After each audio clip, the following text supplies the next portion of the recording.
바로 만나보겠습니다. 박지원 의원님 오셨습니다. 반갑습니다. 네, 예. 고생 많으셨어요. 네. 선거 동안. 아니 이게 박주민 의원님 그 유튜브 보면은 항상 어디 막 다니더라고요. 골목에서 다니고. 제 역할이 그거니까. 제 어디서 역할이. 막 네. 험지 대구 막 부산 이런 데서 계속 하시고. 네. 자, 한번 뭐 이제 복귀 겸 아니면은 소감? 선거가 마무리됐습니다. 어떻게 좀 말씀하시죠? 일단 뭐 예. 국민분들께서 네. 이 모든 과정을 만들어 주셨기 때문에 진심으로 감사드리고 또 결과도 또 너무 결과가. 좋아서 좋았고 네. 만약에 아쉬운 점을 얘기한다면 예. 부울경이라든지 대구 경북 쪽에서 조금만 더 나았으면 얼마나 좋았을까 이런 아쉬움이 좀 있다는 말씀도 전해드리겠습니다. 예, 하여튼 고생 많으셨어요. 살이 많이 빠지셨죠, 근데 좀 빠지셨죠. 살은 네. 그 한 1.5kg 정도 빠졌는데 네, 많이 타서 그런가? 살이 많이 빠져 보인다고 그렇게 얘기하시는 거예요. 네.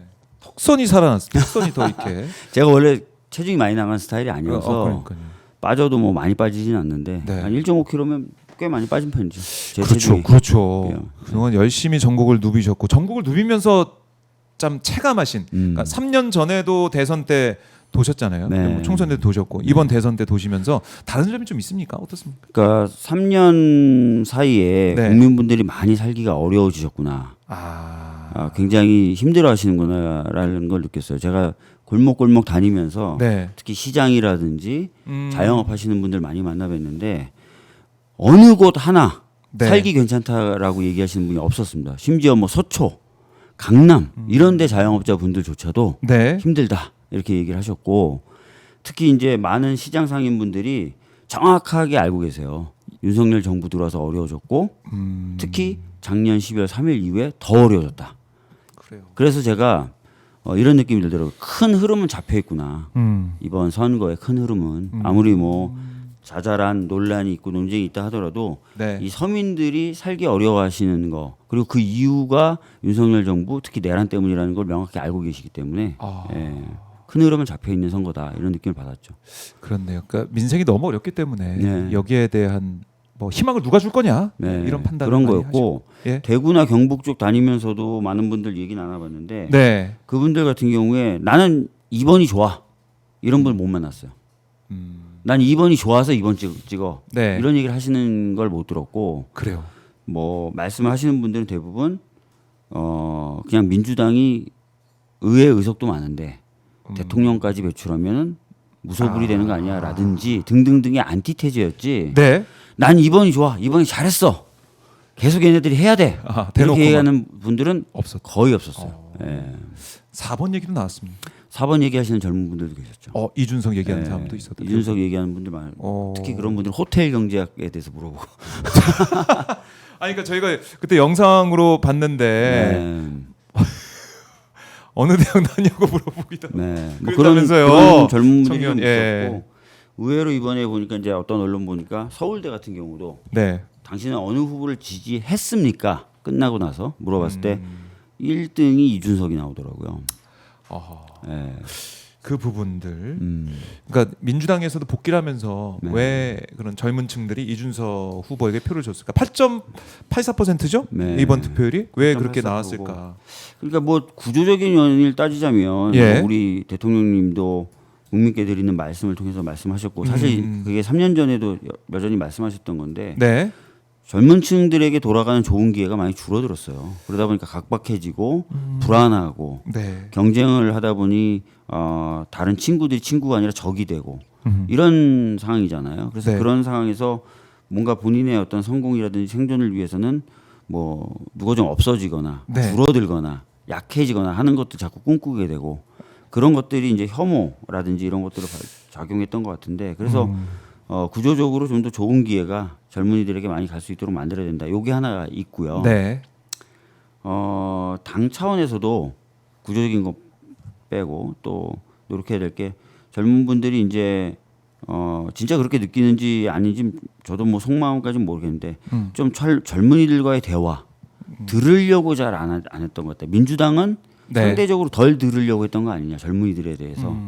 그래서 그런 부분은 당 차원에서 좀 더 노력을 해서 젊은 분들 이야기를 좀 많이 듣는 작업은 해야 될 것 같습니다. 그러니까 이 청년들과 어떻게 소통할 것이냐. 청년 표심을 어떻게 잡을 것이냐 네. 여기에 대한 고민이 또 필요하다. 맞습니다. 여기에 대한 계속 연구를 해야 되고 여러 가지 행동이 좀 필요하다. 이거는 저희가 강조할 수밖에 없고요.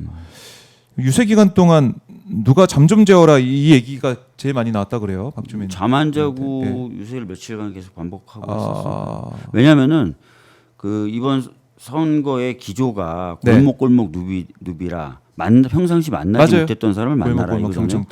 그럼 평상시 만나지 못하는 분들을 만나려면 우리 민주당이 잘 안 갔던 데를 가거나 아니면 활동하지 않았던 시간대를 다녀야 돼요. 예를 들어서 동대문 상인들 그분들은 새벽 1시부터 2시가 제일 피크예요. 그렇네요. 예. 그리고 뭐 버스 운전기사분들 그분들은 첫 차 떠나기 전이 제일 여유가 있어요. 그럼 새벽 4시, 4시 반 그 사이. 네. 인력시장에 나와 있는 노동자분들 새벽 5시, 3시부터 5시 사이. 네. 이런 때 움직여야 되고 어허. 뭐 라이더들, 배달 라이더들 새벽 1시까지, 네. 11시부터 보통 1시까지 그 사이가 제일 활발하고 그러니까 그 시간대를 좀 다녀야 그분들을 만나서 얘기를 나눌 수 있는 거예요. 예. 그러니까 그 시간대에 그분들 만나는 일정들 쭉 짜다 보면 새벽에 다니게 되는 건데 그렇다고 해서 낮에 안 움직이냐? 낮에 또 다녀야죠. 잠을 안 자게 되는 거죠. 그렇네요. 근데 되게 좋았어요. 동대문 시장분 상인분들 만나서 얘기 듣는 것도 저한테 너무 좋은 공부가 됐고 네. 배달 라이더분들 부산에서도 만났고 서울에서도 만났는데 다 좋았고 또 우리가 시켜 먹는 음식의 대부분이 우리가 통상적으로 보는 음식점에서 만들어지는 게 아니라 딱 주방만 있는 곳이 맞아요. 있는데요. 있어요. 그런 데가 밀집된 데가 강남에 있는데 지하에 제가 다녀봤는데 와 진짜 힘드시죠? 정말 열악하시더라고요. 너무 덥고. 예. 밤 1시 반 이럴 때 쭉 다녀봤는데 아 이거 진짜 라이더 분들의 환경도 개선돼야 되지만 이 그런 주방에서 일하시는 분들 다 20대거든요. 네. 20대가 많아요. 진짜 고생하세요. 환기도 안 되고 그 냉방도 안 되고. 그러니까요. 예. 얼마나 힘들겠어요. 그런 분들 만나서 얘기 듣고 뭐 버스 운전 기사분들 말 들어보니까 뭐 식사의 질이라든지 막 이런 부분 저희들이 신경 써야 될 게 굉장히 많다는 걸 알게 됐습니다. 예. 그러니까 뭐 저는 뭐 특히 이제 유세 현장 위주로 다녔기 때문에 유세장 위로 다녔기 때문에 잘 볼 수 없었던 네. 골목의 모습들을 잘 보셨다. 동대문 그 상인분들 만나고도 제가 너무 마음이 아팠던 게 네. 거기가 도매상이에요. 도매상인데 그 제일 활발하게 손님을 응대해야 될 시기에 사장님들이 모여서 과일 깎아서 드시고 계시더라고요. 그 이야기 뭐냐? 손님이 없어서 가게를 안 지켜도 된다는 건데 도매상이 그렇다는 얘기는 소매가 안 된다는 거고 그렇죠. 그 도매의 물건을 만들어서 넘기는 공장이 안 돌아간다는 거예요. 그래서 제가 또 그 서울에 봉제 공장 모여 있는 데를 또 갔거든요. 네. 진짜 아무것도 안 된다는 거예요. 너무 안 된다는 거예요. 근데 아시다시피 한때는 우리가 동대문 시장을 중심으로 이 그럼요. 의류와 패션으로 뭐 많았죠. 했었잖아요. 이제 예. 창신동 이쪽에 뭐 저 마포 저쪽에도 있고 막 그랬는데 그런 부분들이 좀 많이 잘 이제 됐는데. 돌봄 없이 지원 없이 그냥 사라져 가고 있더라고요. 네. 그러면은 한 몇 킬로미터 정도 전국을 누비셨나요? 전국은 좀 많이 다녔죠. 뭐 계산해 보셨어요? 몇 킬로미터? 계산은 아직 안 해봤어요. 박지원 의원님께서 12,000킬로미터라고 그러셨어요? 말씀하시더라고요. 아직 계산해 볼 시간이 없어서. 계산. 근데 뭐 그분들보다 덜 다녔을 수는 있죠. 근데 네. 하여튼 아까 말씀드렸던 대로 제 포인트는 평상시 못 만나는 분들 의미가 또 있습니다. 험지, 네. 뭐 구미나 영천 뭐 이런데 가 보면요 힘들어. 힘들어요. 대구도 제가 갔을 때 막 여러 사건 사고도 있었지만 네. 참 힘들고 어렵고. 예. 참 뭐 어떻게 보면 참 어려운 지역, 험지 뭐 어때면 뭐 이 적의 뭐 심장 같은 그런 곳에 가야 되는. 근데 제가 대구 그런가? 그 동대구역 옆에 상가를 쫙 밤에 네. 다녔는데 전화 왔어요. 뭐라고? 선거 끝나고 지역위원장님이 감사하다고. 거기서 표가 쏟아져 나왔대요. 그 지역에서 평상시보다 훨씬 표가 많이 나왔대요. 그러니까 보람이 있더라고요. 그 좀 더 대구에 오래 계시지. 예? 다른 데 서울도 했었어요. 서울도 서초, 강남, 뭐 송파. 교회도 좀 다니시고. 이런 데 많이 다녔고 그랬죠. 예. 하여튼 고생 많으셨고 이런 이제 생생하게 들은 우리 국민의 목소리, 민심 이런 것들이 또 이재명 대통령께 아니면은 이 대통령실 포함한 각 부처에 또 전달이 돼야 되는 거 아니겠습니까? 어떻게 전달을 하실 겁니까? 뭐 지금 현재 저희가 다니면서 적었던 경청 노트는 유세 마무리 때 전달이 이미 됐고요. 뭐 이후에 이제 상임위 활동이라든지 당 차원의 정책위가 가동될 거 아닙니까? 네. 그러면 그런 차원에서도 또 녹여내서 아. 많은 내용이 전달되도록 하겠습니다. 알겠습니다. 그러니까 이게 그냥 한번 유세 때 들었다고 끝난 게 아니라 다 정리가 돼가지고 네. 아 이거 해법을 좀 마련하고 네. 다니면 네. 편지 써서 오시는 분, 자료 정리해서 와서 전달해 주시는 분들 네. 되게 많아서 많이 받아놨고요. 어, 뭐 그런 것들 다 전달도 해드리고 말씀도 해야죠. 알겠습니다. 그것도 끝까지 책임져 주시고 저희가 네. 또 확인하겠습니다. 네. 어떻게 됐는지 확인하도록 하고 그리고 이제 주말에도 보니까 감사 투어를 돌고 오셨다고. 사실은 제가 대구를 네. 이번에 좀 공을 들였었고 예. 부산도 부산. 좀 공을 들였어서 네. 선거 끝나면 꼭 다시 찾아뵙겠다고 약속도 했었고 요청도 있었고 그래서 다시 내려갔고 대구는 이제 지난 대선보다 오르긴 올랐지만 기대만큼은 안 조금, 돼서 예, 좀 약했죠. 아쉬워하는데 당원들은 그래도 지치거나 이러진 않았더라고요. 더 열심히 하겠다는 의지를 제가 확인할 수 있었고 네. 부산은 40%를 넘었어요. 그러니까 자신감 뿜뿜이더라고요.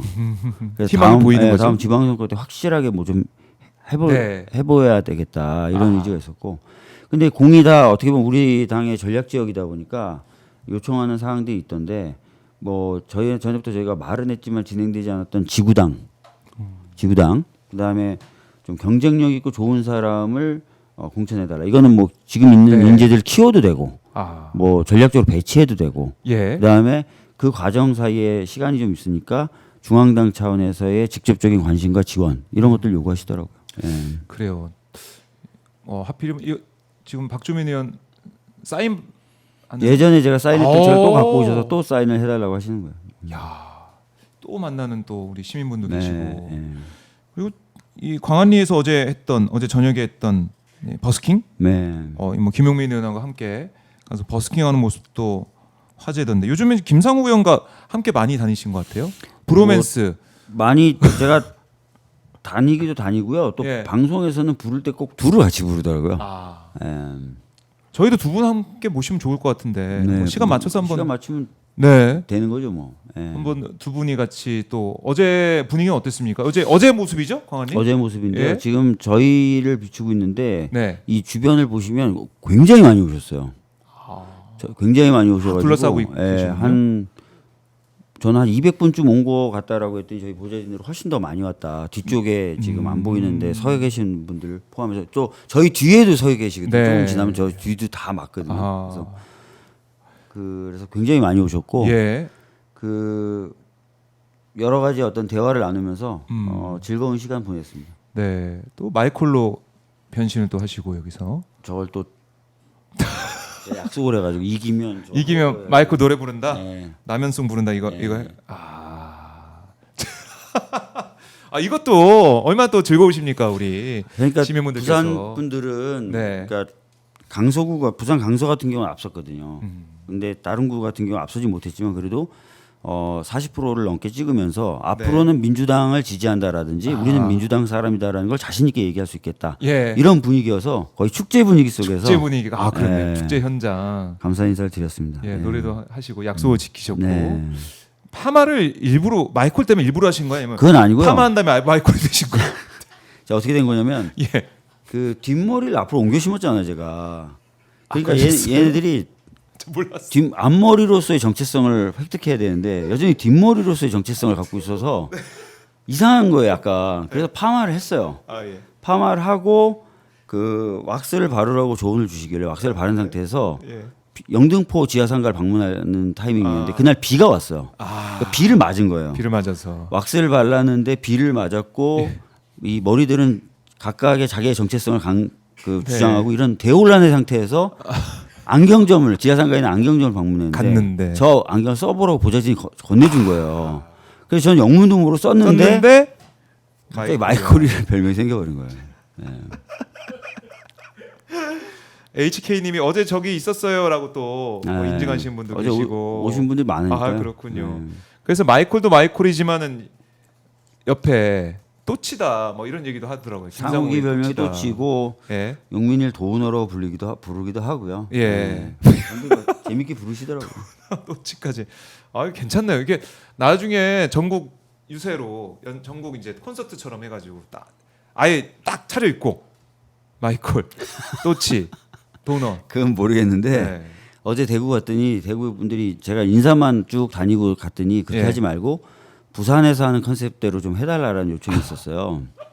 그리고 김상욱 의원은 네. 울산에 한번 그렇게 해보고 싶다. 그래서 한번 계속 한 진행이 번 되겠네요. 정도나 두 번 정도는 더 할 수는 있을 수도 있을 것 같아요. 예, 그래요. 재밌습니다. 예. 재밌고 아니 뭐 이 제 또 에피소드 말씀드리지만은 이 투표 날 이제 개표 진행되는 와중에 제가 국회의사당 앞에 봤어요 영상은 못 영상 봤고 보셨어요? 그 사진을 올려놨더라고. 네, 거기 무대가 많은 데서 나중에 네. 이재명 대통령도 오시고 하셨잖아요. 근데 거기에 마이콜 인형을 가지고 있는 분이 우리 있더라고요. 의원실 식구들이 봤더니 그날 대치들 해가지고 그냥 춤추고 난리 났던데.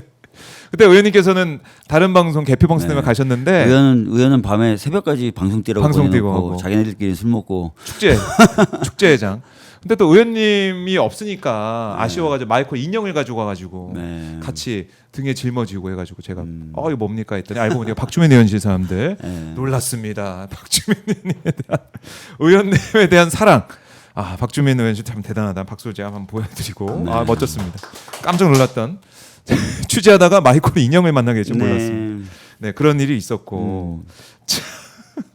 자, 하여튼 너무 재밌는 이 현장이라서 계속 웃게 되는데, 근데 사실은 뭐 부산에서는 아까 제가 언급했던 승수효과 뭐라고 막 물어보는 승수효과 이 호텔 경제랑 관련해서 물어보는 남성이 있었고, 대구 유세 때는 벤츠 차량이 네. 연사 현장을 위협하면서 선거운동을 밀치는 현장도 있었고 참 너무 어려웠던 대구는 너무 위험했죠 그거는. 대구는 진짜 나쁜 사람이고요. 네. 그러니까 그 사람은 뭐 사람이 앞을 가로막아서 빵빵거렸다 그거 아니고요. 그 유세를 방해하기 위해서 계속 돌면서 빵빵거렸고 마지막 세 번째는 아예 유세차 옆에 차를 붙여놓고 계속 빵빵거리길래 예. 저희 운동원들이 가서 그러면 안 된다. 가라라고 했는데 안 가길래 창문을 내려라 그리고 네. 내리시든지 그냥 얼굴을 사진이라도 찍겠다. 자꾸 이렇게 현행범이잖아요. 그럼요. 네, 방해하면 안 돼. 그러니까 근데 그냥 엑셀 밟아버린 거고 네. 이건 사람이 죽거나 다치더라도 상관없다는 고의가 명백했던 사건이고 실제로 5명이 병원에 갔고요. 네. 이거 제대로 수사 안 하면 진짜 경찰은 그렇네요. 진짜 직무유기하는 거예요. 이 상황이에요. 네. 쇼츠로 좀 올라와 있는데 네. 빨간색 벤츠 차량입니다. 근데 어제도 대구 갔더니 빨간색 벤츠 차량이 다가오는 거예요. 그래서 깜짝 놀랐는데 창문을 내더니 박주민 화이팅! 이거 가더라고요. 이거 빨간 차. 빨간색 벤츠 차량인데 흔하지 않거든요. 컴포터블 차는 아닌데 네. 뭐지 막 겁냈는데 그러고. 근데 실제로 저 승수효과 부산에서 호텔 경제가 묻고 나서 몇 명이 저를 계속 쫓아다니더라고요. 서울에서도 호텔 경제학 물어보고 승수효과 설명해달라 그러고 막 좀 그러지 마 좀 니들. 노렸나 이런 생각도 드는데 그래요. 이 수사 상황도 어떻게 진행되는지 저희가 지켜보도록 하겠습니다.